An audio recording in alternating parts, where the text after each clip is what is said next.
श्री सूर्य दिव्य कवच स्तोत्रम्।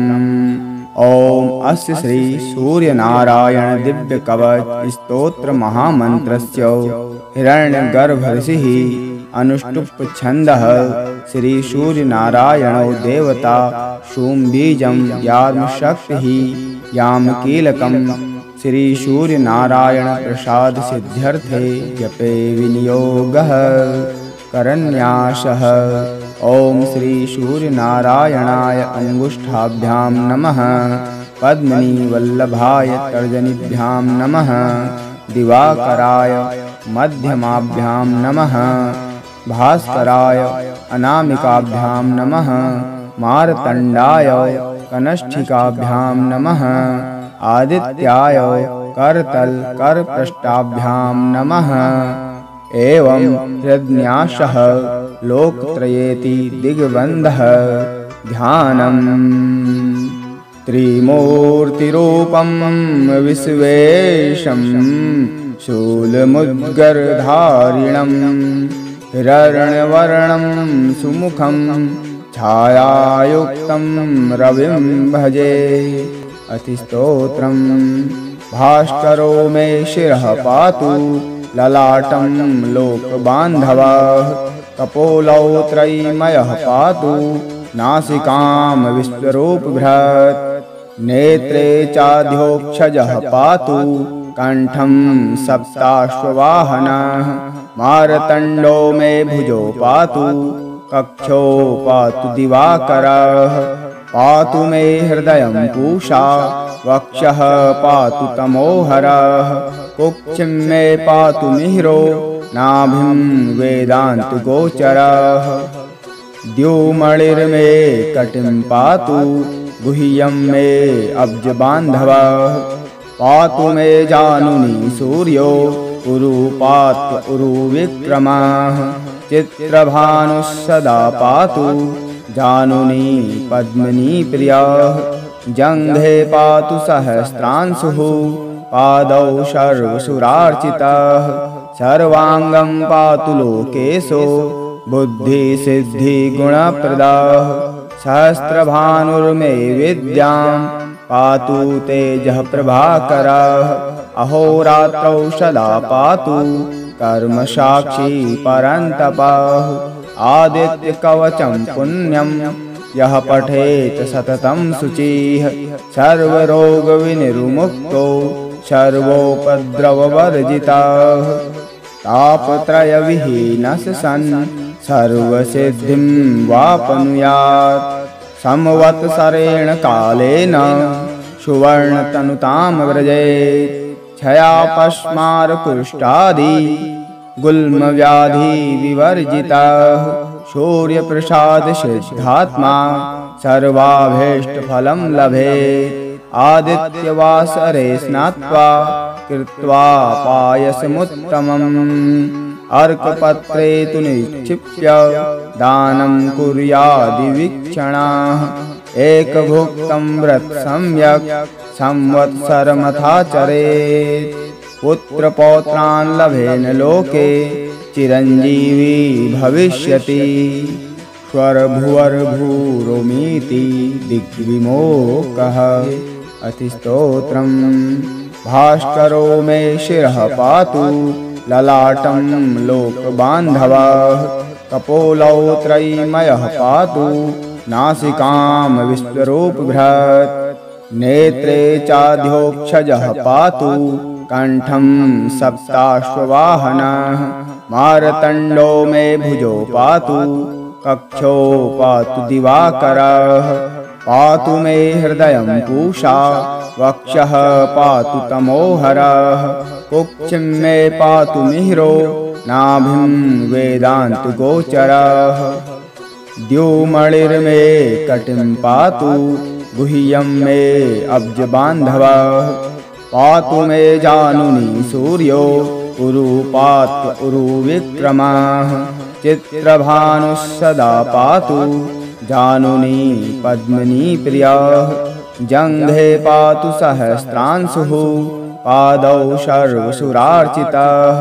सर्वाङ्गं पातु लोकेशो बुद्धिसिद्धिगुणप्रदाः सहस्रभानुर्मे विद्यां पातु तेजः प्रभाकरः अहोरात्रौ सदा पातु कर्मसाक्षी परन्तपः आदित्यकवचं पुण्यं यः पठेत सततं शुचिः सर्वरोगविनिर्मुक्तो सर्वोपद्रववर्जितः तापत्रयविहीनः सन् सर्वसिद्धिं वाप्नुयात् संवत्सरेण कालेन सुवर्णतनुतां व्रजेत् क्षयापस्मारकुष्ठादि गुल्मव्याधिविवर्जितः सूर्यप्रसादसिद्धात्मा सर्वाभीष्टफलं लभेत् आदित्यवासरे स्नात्वा कृत्वा पायसमुत्तमम्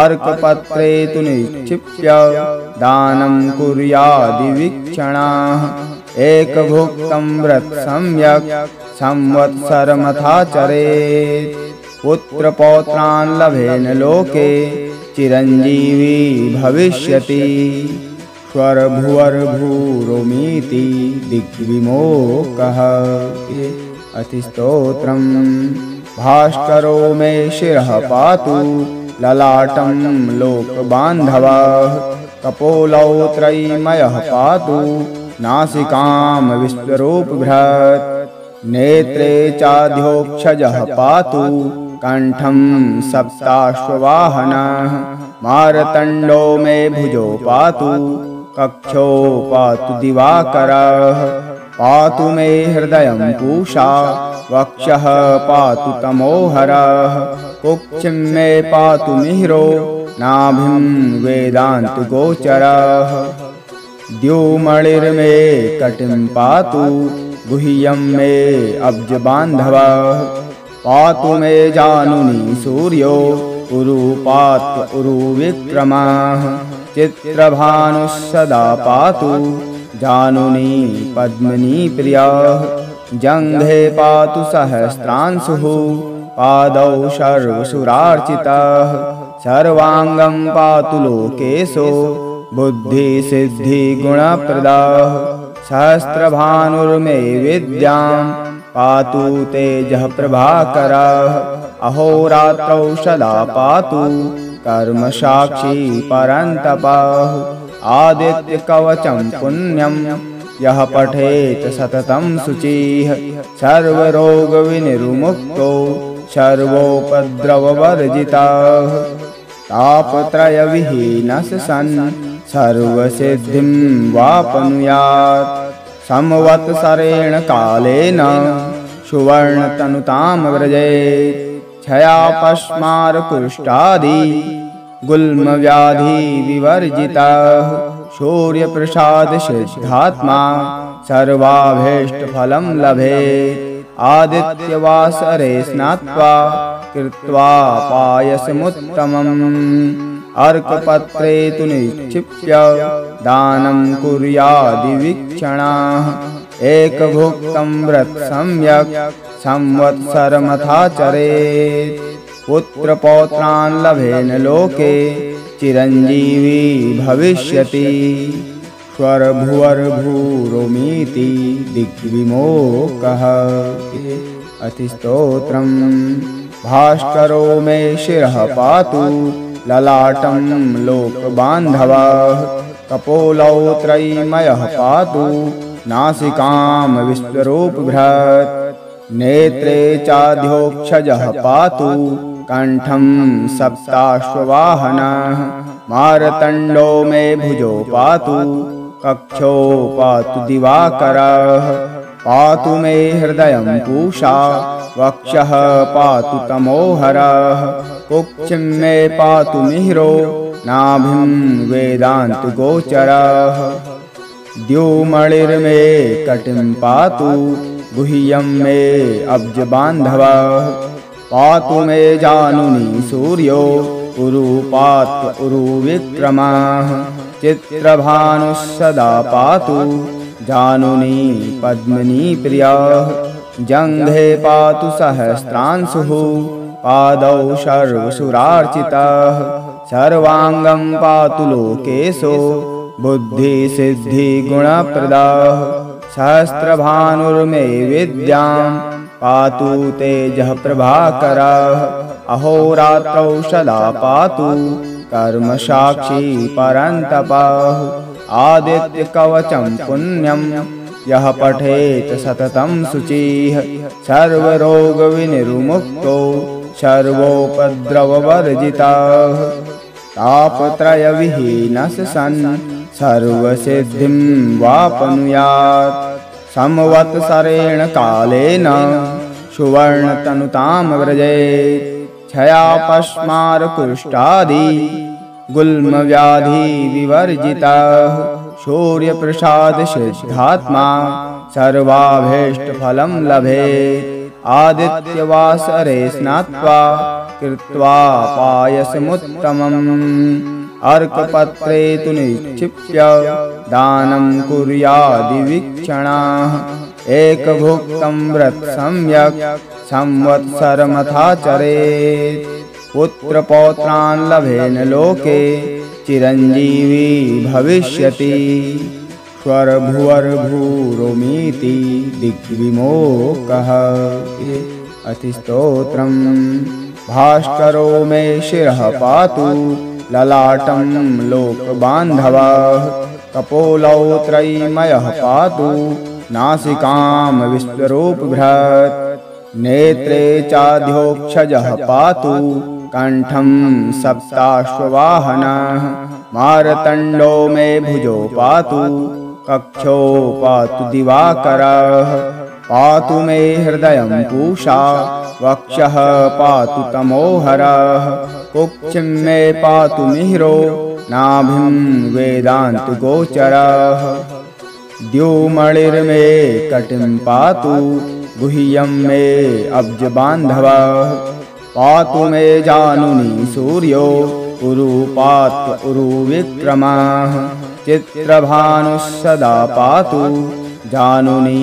पद्मिनी प्रियः जङ्घे पातु सहस्रांशुः पादौ सर्वसुरार्चितः सर्वांगं पातु लोकेशो बुद्धि सिद्धि गुणप्रदाः सहस्रभानुर्मे विद्यां पातु तेजः प्रभाकरः अहोरात्रौ सदा पातु कर्म साक्षी परन्तपः आदित्य कवचं पुण्यं यः पठेत सततं शुचिः सर्वरोग विनिर्मुक्तो सर्वोपद्रववर्जितः तापत्रयविहीनः सन् सर्वसिद्धिं वाप्नुयात् संवत्सरेण कालेन सुवर्णतनुतां व्रजेत् क्षयापस्मारकुष्ठादि गुल्मव्याधि विवर्जितः सूर्यप्रसाद सिद्धात्मा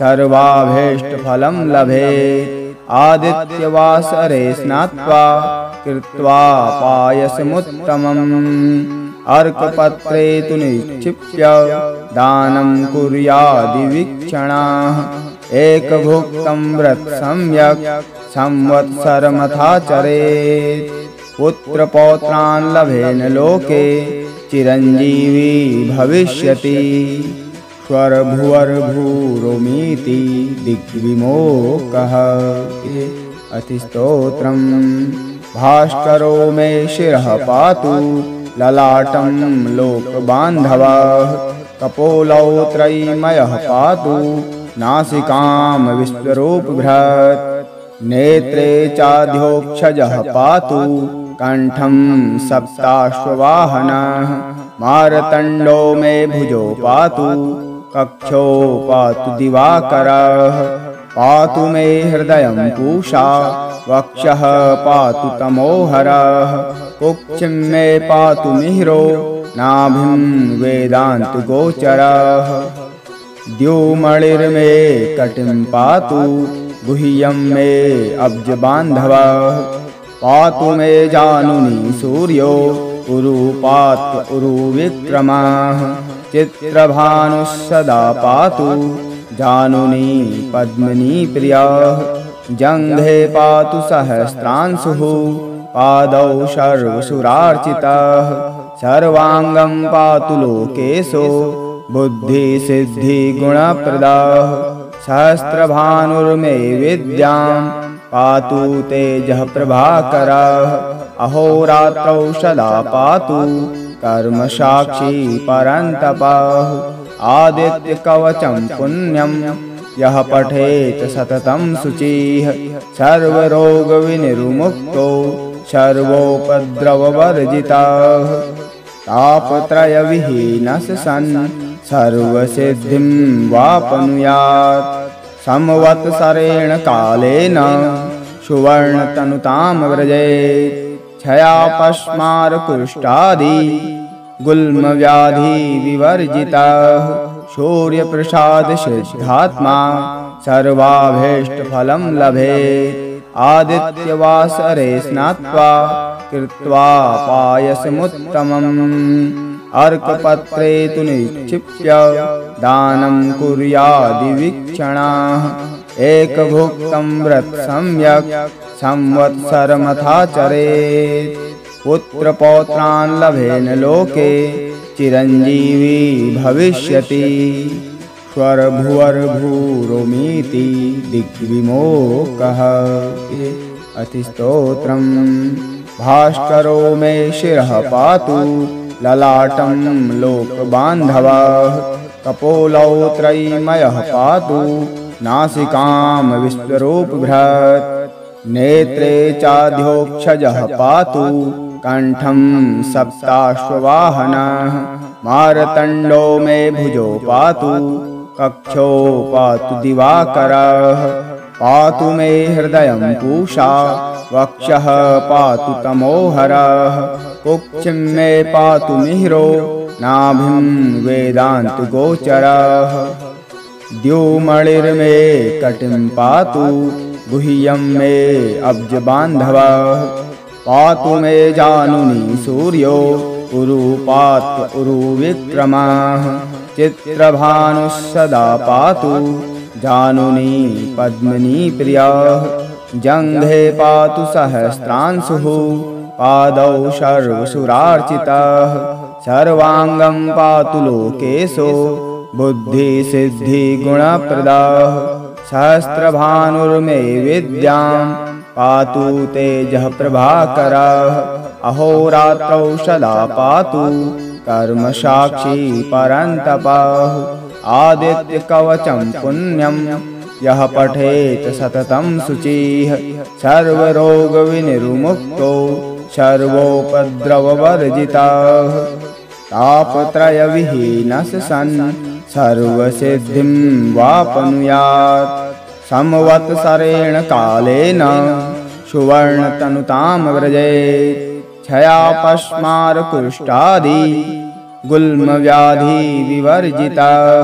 सूर्यप्रसादसिद्धात्मा सर्वाभीष्टफलं लभेत् आदित्यवासरे स्नात्वा कृत्वा पायसमुत्तमम् अर्कपत्रे तु निक्षिप्य दानं कुर्यादिवीक्षणाः एकभुक्तं व्रत सम्यक् संवत्सरमथाचरेत् पुत्रपौत्रान् लभेन लोके चिरञ्जीवी भविष्यति स्वरभुवर्भूरोमीति दिग्विमोकः अतिस्तोत्रम् भास्करो मे शिरः पातु ललाटं लोकबान्धवः कपोलौ त्रयीमयः पातु नासिकां विश्वरूपभृत् नेत्रे चाध्योक्षजः पातु कंठं सप्ताश्ववाहनः मारतण्डो मे भुजो पातु कक्षो पातु दिवाकरः पातु मे हृदयं पूषा वक्षः पातु तमोहरः कुक्षिं मे पातु मिहिरो नाभिं वेदान्तगोचरः द्युमणिर्मे कटिं पातु गुह्यं मे अब्जबान्धवः पातु मे जानुनी सूर्यो उरूपात् उरुविक्रमः चित्रभानुः सदा पातु जानुनी पद्मिनी प्रियः जङ्घे पातु सहस्रांशुः पादौ सर्वसुरार्चितः सर्वाङ्गं पातु लोकेशो बुद्धिसिद्धिगुणप्रदः सहस्रभानुर्मे विद्यां पातु तेजः प्रभाकरः अहोरात्रौ सदा पातु कर्मसाक्षी परन्तपः आदित्यकवचं पुण्यं यः पठेत् सततं शुचिः सर्वरोगविनिर्मुक्तो सर्वोपद्रववर्जितः तापत्रयविहीनः सन् सर्वसिद्धिं वाप्नुयात् संवत्सरेण कालेन सुवर्णतनुतां व्रजेत् क्षयापस्मारकुष्ठादि गुल्मव्याधिविवर्जितः सूर्यप्रसादसिद्धात्मा सर्वाभीष्टफलं लभेत् आदित्यवासरे स्नात्वा कृत्वा पायसमुत्तमम् अर्कपत्रे तु निक्षिप्य दानं कुर्यादिवीक्षणाः एकभुक्तं व्रत सम्यक् संवत्सरमथाचरेत् पुत्रपौत्रान् लभेन लोके चिरञ्जीवी भविष्यति स्वरभुवर्भूरोमीति दिग्विमोकः अतिस्तोत्रम् भास्करो मे शिरः पातु ललाटं लोकबान्धवः कपोलौ त्रयीमयः पातु नासिकां विश्वरूपभृत् नेत्रे चाध्योक्षजः पातु कंठं सप्ताश्ववाहनः मारतण्डो मे भुजो पातु कक्षो पातु दिवाकरः पातु मे हृदयं पूषा वक्षः पातु तमोहरः कुक्षिं मे पातु मिहिरो नाभिं वेदान्तगोचरः द्युमणिर्मे कटिं पातु गुह्यं मे अब्जबान्धवः पातु मे जानुनी सूर्यो उरूपात् उरुविक्रमः चित्रभानुः सदा पातु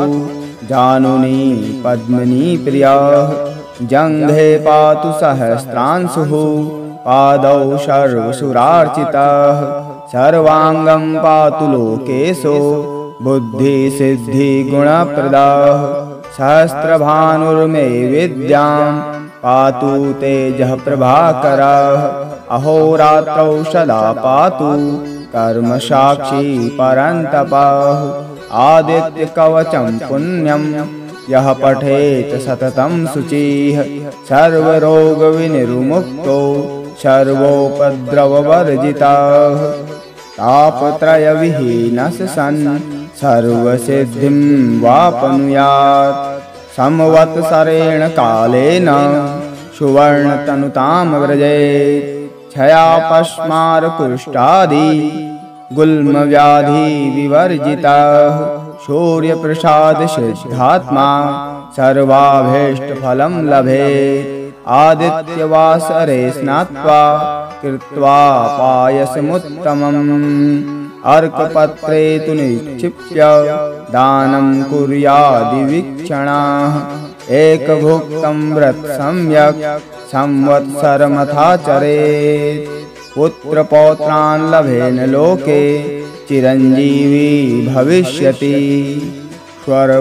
स्वरभुवर्भूरोमीति दिग्विमोकः अतिस्तोत्रम् भास्करो मे शिरः पातु ललाटं लोकबान्धवः कपोलौ त्रयीमयः पातु नासिकां विश्वरूपभृत् नेत्रे चाध्योक्षजः पातु कंठं सप्ताश्ववाहनः मारतण्डो मे भुजो पातु कक्षो पातु दिवाकरः पातु मे हृदयं पूषा वक्षः पातु तमोहरः कुक्षिं मे पातु मिहिरो नाभिं वेदान्तगोचरः द्युमणिर्मे कटिं पातु गुह्यं मे अब्जबान्धवः पातु मे जानुनी सूर्यो उरूपात् उरुविक्रमः चित्रभानुः सदा पातु